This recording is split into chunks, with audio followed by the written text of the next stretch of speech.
The first aircraft flight ever in Canada happened in which province?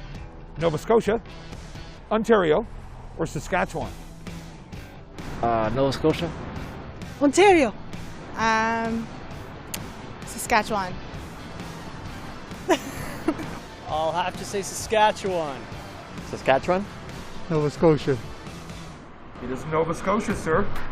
What do I win? What do I win?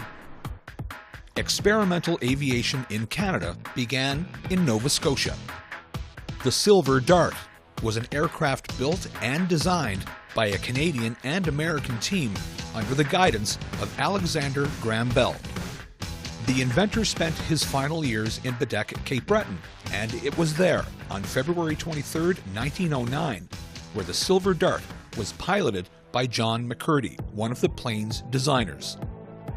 It was the first powered heavier-than-air machine to fly in Canada. Lasting 48 seconds, the Silver Dart traveled a distance of 800 meters at roughly a 30-foot altitude.